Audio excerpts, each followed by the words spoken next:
Coach. Tough result tonight. How are you feeling after the performance? Bad, terrible. That was embarrassing what we saw out there. We went from good first half to a terrible second half. And then I don't know why we changed so much. I think Sacramento changed. They keep the same formation. They keep pressing the same way with 5-3-2, 5-2-3, and we start playing long ball suddenly in the second half. So. Coach, what was your message to the team following what you could just call that embarrassing performance? After the game to the team? Yep. That was embarrassing to our fans. After they wait so long for the kickoff and come out with this performance. Come on, I feel embarrassed with the fans, with the families. Especially second half, we lose flat. No fight, no competition. So, as I say, they wanted more than us. Both goals in the first half, first by them, then by your club, was scoring with less than a minute or about a minute apart, somewhere in that nature. So, what was the drive behind that first half that changed in the second half? I don't know. I need to go see the game again, watch the game again, see what happens. Because, as I say, they don't. If I see Sacramento going for 5-4 or to press a little bit higher, well, okay. But the spaces were there, and we decided not to play through balls, and suddenly we start playing long balls, so.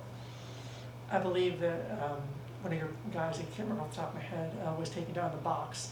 It's the first time I've seen you that upset since you started coaching here, at least on the pitch out there.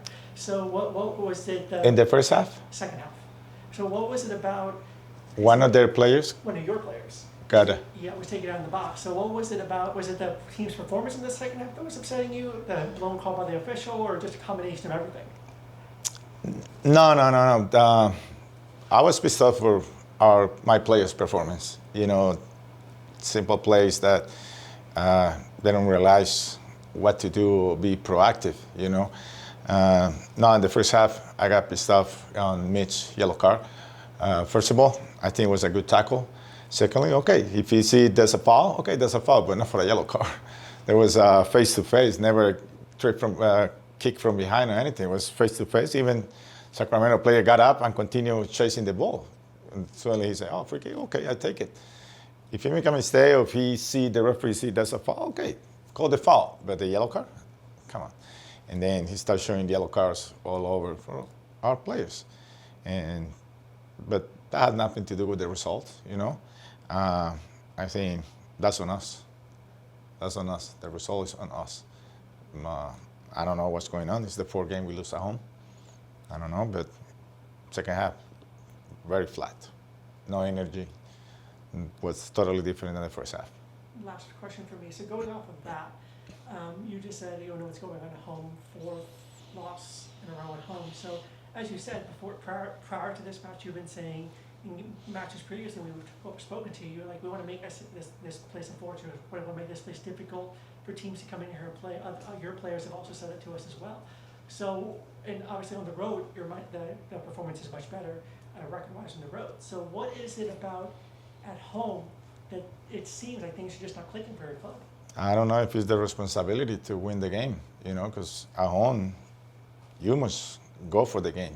You must set the intensity of the game, the control of the game. It's at home, you're playing in front of your fans. It's your stadium. It's your home turf, So I don't know if that responsibility is too heavy in our shoulders. Because when we play away, we live more composed, more relaxed, and compete better. So it's like, okay, we're playing away. If we get a tie, we get a win. It's a win-win, no matter what. So I don't know yet. And also that I was thinking today, when we were 0-0, or we tied in the game, or we're winning by one goal, and late on the game, it's like everybody looks like scared, like not to give up a goal, and we stop playing because of that. Does that surprise you? Does that surprise you that your team appears scared, to use a word that you just used? Yeah, surprised me because beginning of the season, we don't see that.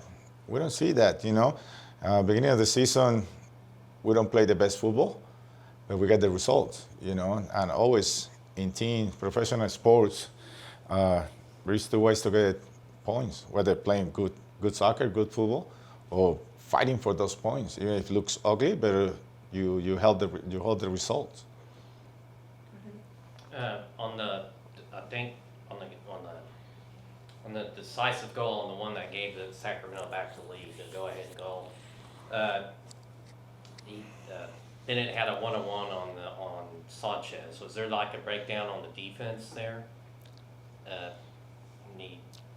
Yeah. Well, everything started in winning second balls.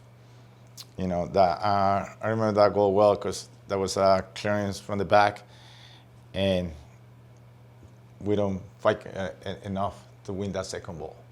We let him drop the ball on the ground, and then the guys, credit to the guy who saw the space and he played that ball behind our back line, and we were flat-footed facing the ball, and we weren't ready to play. So I believe Crognale headed the ball, and that could help him because it slowed down the ball.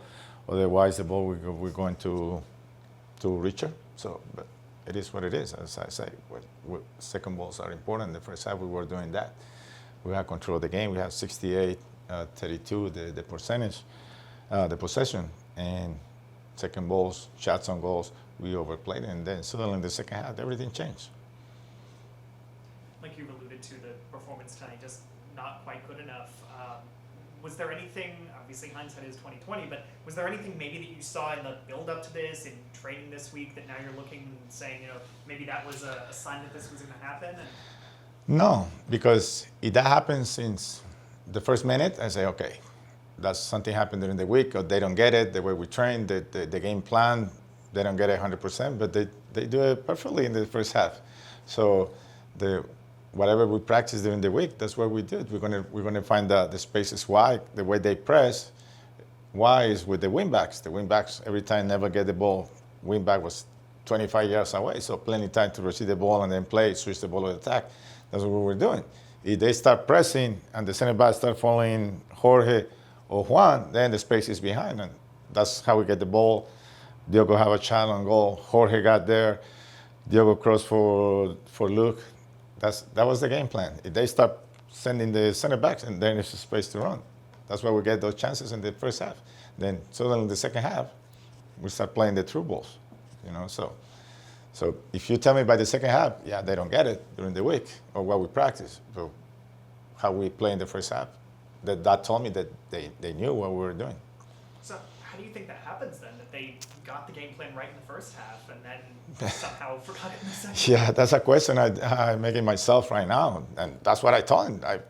I need an answer. What happened? And as I say, normally that's normal when things change.